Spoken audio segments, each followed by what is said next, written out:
Hello, everybody. Um, this is awesome. I'm so glad that Josh was here to talk you guys through some of the actual practices. It's kind of nice to split it out and like thinking about what the actual on the ground practices are. I'm going to talk much bigger picture about what kind of organic is, and then specifically this TOPP program, the Transition to Organic Partnership Program that I run for Utah State University. Um, so yeah, let's just get into it. So again, bigger picture here, we heard about some of the practices.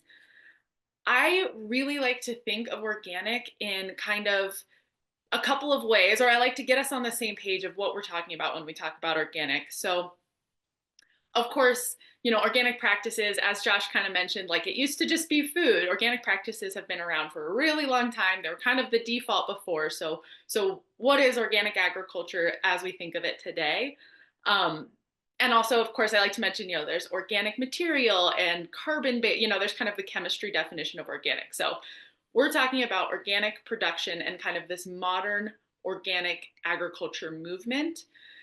And so, or what came out of the modern organic agriculture movement. And this was really a response to sort of post World War II. There was a lot more synthetic pesticides, herbicides, uh, nutrients that were being created to be used in farming systems. And there was, a group of farmers who were saying, hey, we are trying to continue production not using these off-farm inputs, not using these synthetic products. Um, we're gonna, use practices that align with kind of natural systems. So there was really this group of farmers who were producing food in a certain way using these specific practices. And at the same time, you have the environmental movement where you get a set of consumers who are saying, hey, we want to buy food that is grown with these specific set of practices. And so it's really around this time that you get this more kind of organic movement, philosophical movement. And as these two people were trying to come together, or two sets of, the producers and the consumers, as they were coming together, you really get this space where it wasn't so clear, how are we defining organic? How are we making sure that we're using the same practices, we're talking about the same thing? And so it was actually the producers and the consumers themselves who really decided, hey, we need to figure out a way to have a more specific definition, some sort of enforceable system. And this is where you really see organic regulation come about. And so it had started in kind of this dispersed, so there were different certifying bodies around the states, and they were, trying to have a definition, but it wasn't until 1990 with the Organic Foods Production Act that there was really a push for a federal level definition and a federal system of regulation in organic production. And this was really just to make sure that, the organic product you see in the grocery store, the organic product you see at the farmer's market from farmer A or farmer B, that those people are all utilizing the same definition. And so yeah, just really getting that solidified same definition. The Organic Food Production Act in 1990, 10 years go by. It's a whole decade of kind of debating these different, what should be included, what shouldn't be included. And then in 2000, we finally have this National Organic Program is kind of solidified. And so the National Organic Program is the rule. It's the set of regulations. It's in the Federal Code of Regulations of what are we talking about when we say organic. Um, yeah, so what are we talking about when we say organic? That was really under that. And it's administered by the USDA. I guess I'll talk about the structure in just a second here. So we have the organic movement, the organic regulation, and then what we really see is the organic industry. And as Josh kind of alluded to, this is not just small farmers market producers. It is certainly those producers, but it is an organic industry. And it is now a $69.7 billion industry in 2023. It's been consistently growing over the last, few decades since the National Organic Program was created. It's consistently growing. And it spans local producers to global commodity markets. So we're really seeing an entire organic industry here. And that's just to give a little bit of the context of this space. So how it is currently structured is the USDA, the administers the National Organic Program.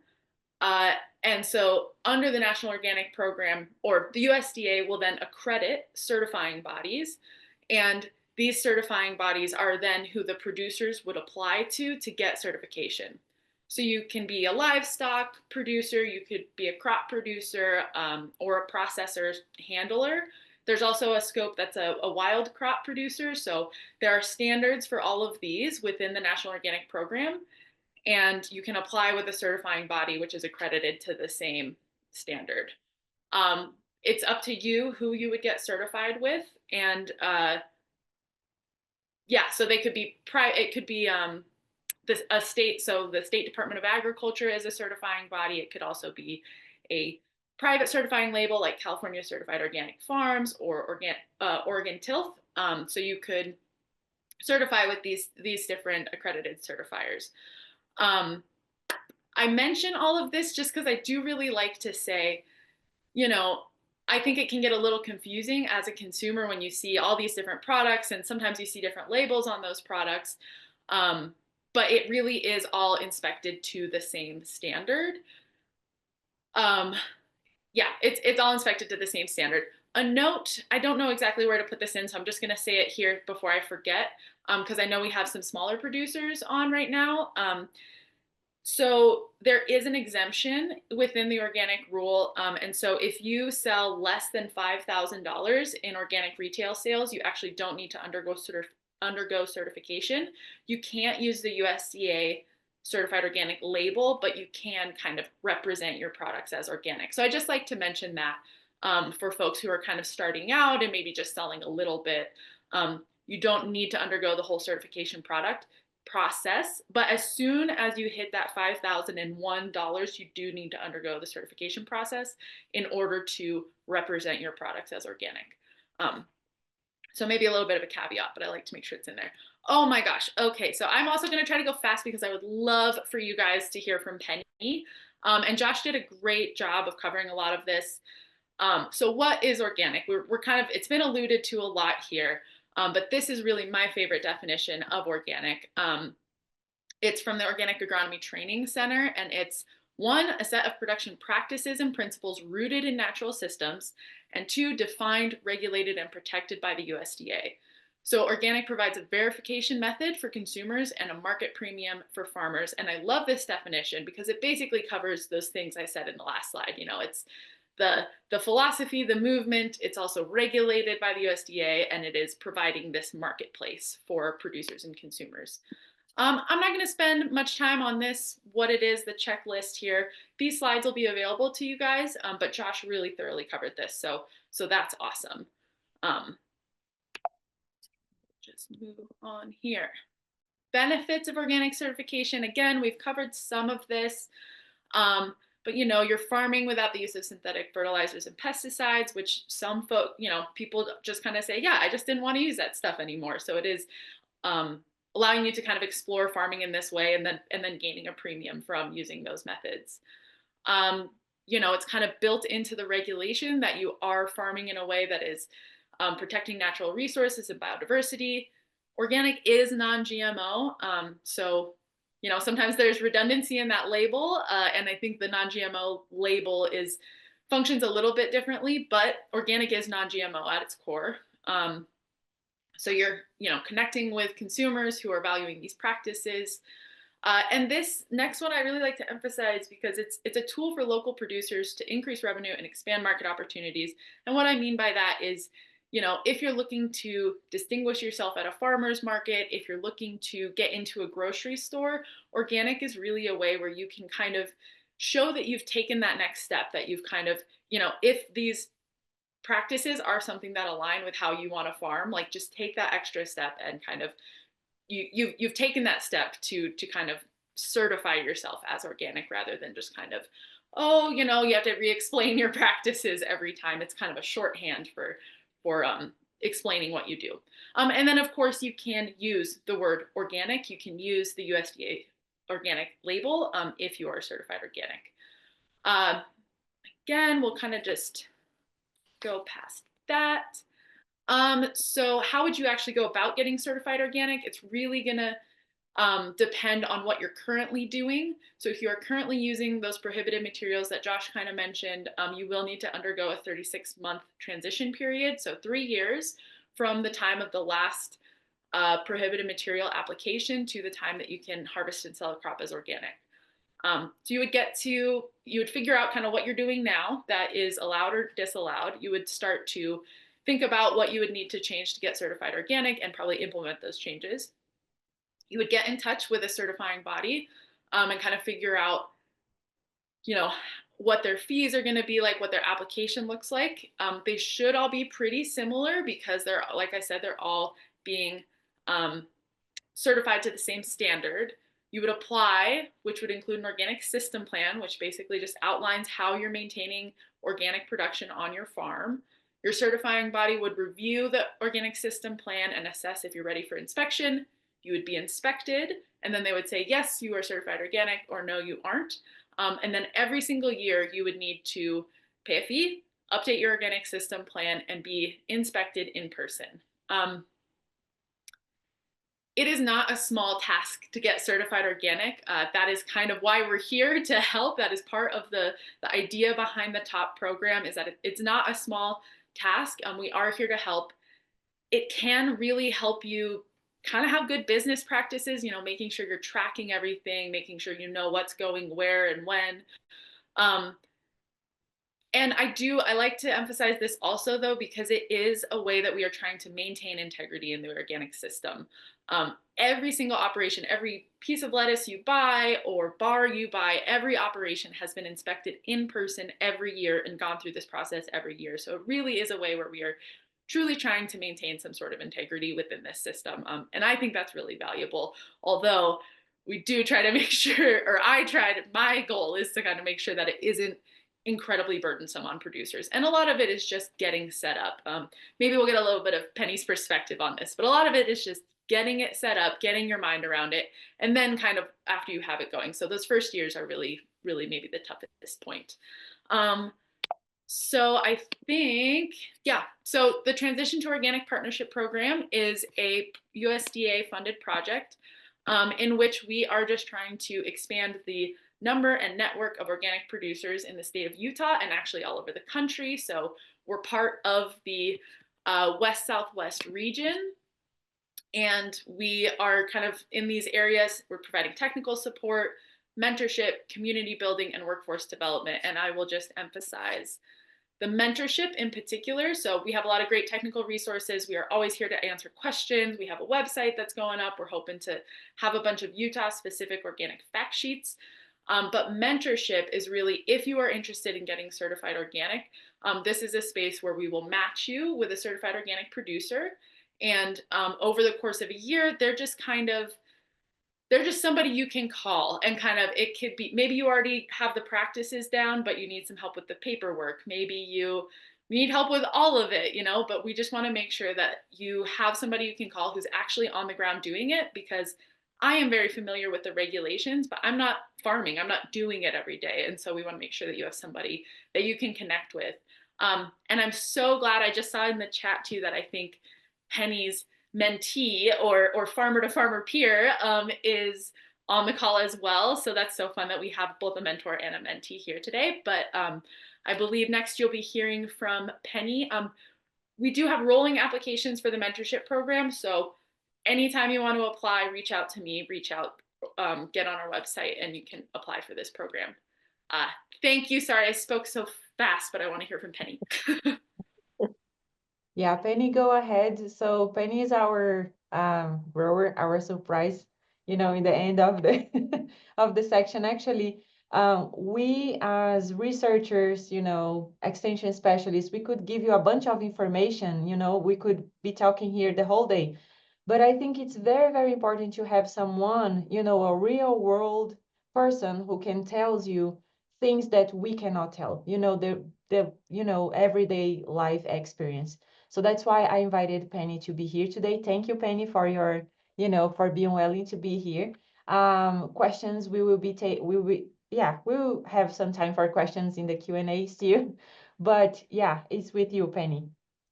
All righty.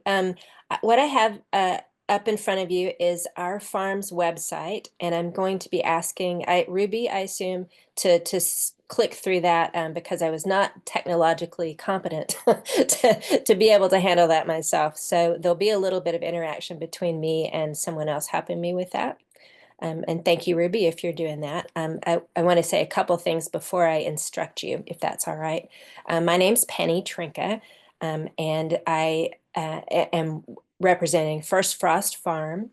I have some information on our farm, but I'd really like to say thank you to Michele and to Ruby and the other and Milena and the other orchestrators of this event today for inviting me, for letting me be a participant in it and present a little bit about my experience with organic farming. And I hope that my inexperience with Zoom doesn't detract from what I hope to communicate to you. I am going to do a fairly brief overview of our farm and our experience with organics and with my new experience with the TOPP program. It's brand new for us, although we've always been willing to help other farmers and anybody interested in becoming organic. This is a program that's now incentivizing it for us, and we appreciate that.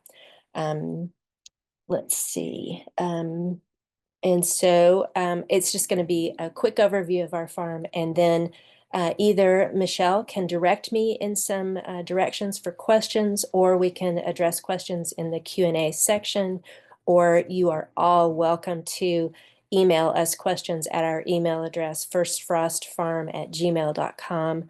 And when we have, moments of free time, we will address those for you. We're happy to help. Really. I have my master's from Utah State University in sustainable agriculture. I received that before the organic program existed, which I encouraged them to develop an organic program, and I'm so happy that they did. Let's see. I do want to thank our presenters, our developers, for including a farmer in your topics today. Peer-to-peer communication for farmers is particularly important. I have the dirty hands to show, that every day in the season, I'm on the ground dealing with the information that you are doing the research to provide us. We are so lucky in Utah to be able to access the professionals that we have. Thank you all so much for your time and for your expertise and for our ability to access you. It's remarkable, and we really, really appreciate you and all of the research that you're able to produce and let us have access to. Thank you so much. Really. This format is wonderful because we don't always have time to come to a meeting.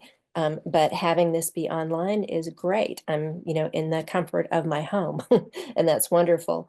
Also, field days are spectacular to be able to go either to someone's farm or to a research station and see firsthand, what you're talking about, the cover crop successes, which ones are working, all, what they look like, how tall are they, all those wonderful, wonderful things. Those are particularly important to a farmer and to me, and I really appreciate those being included in future activities.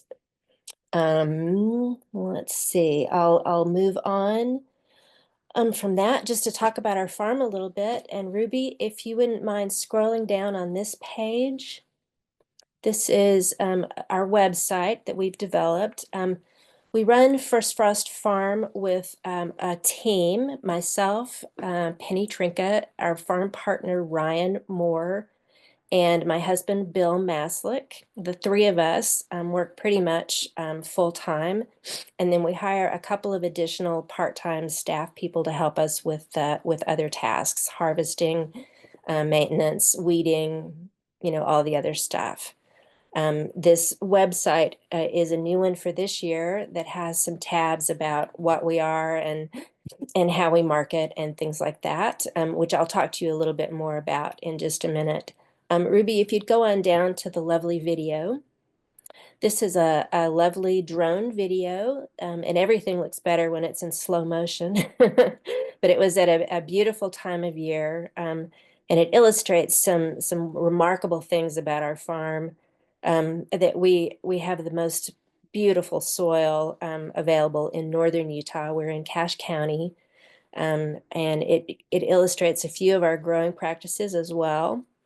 One thing it doesn't show is the dramatic change across the street from what looked like an ag field to what is now 350 condominium units.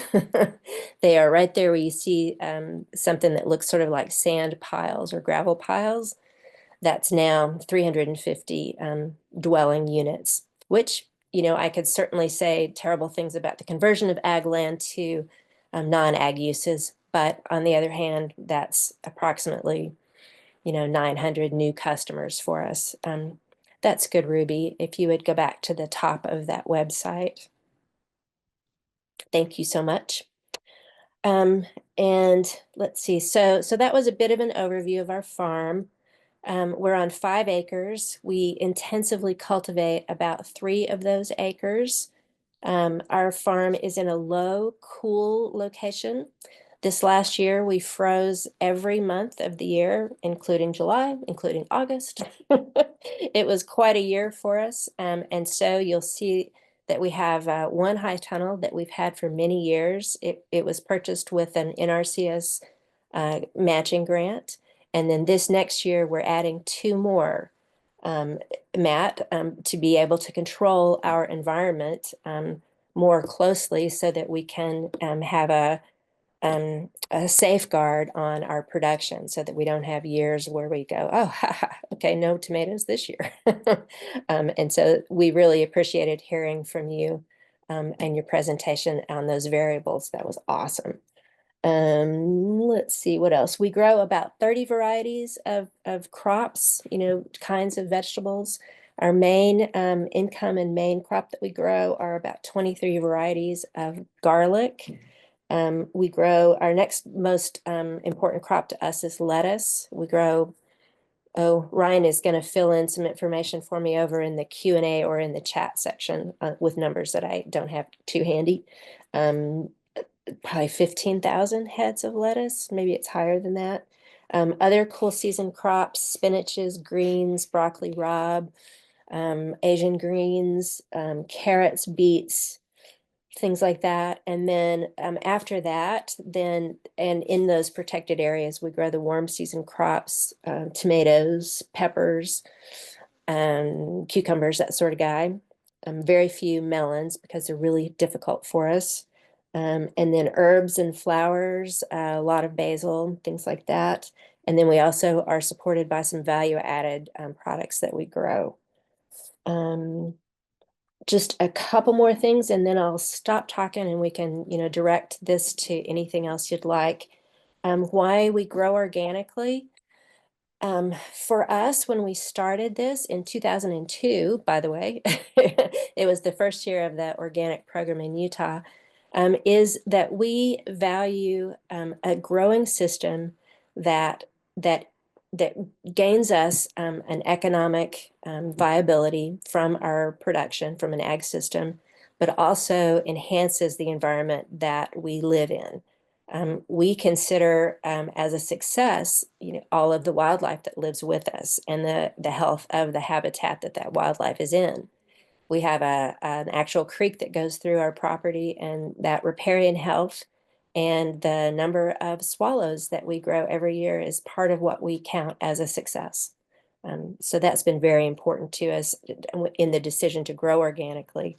The decision to certify organically for us was because we sell our product. And if you're at a market yourself, you can have a relationship with your customer, have a relationship growing. I can tell you how we grow our food. You can ask me a question. But if we sell our product to somewhere where I'm not going to stand there, then having third-party certification of it, then, as Michele said, puts a playing field and a definition on what we are representing our crop to be. And so that's the reason that we certify. Past that, I'm happy to talk about anything else.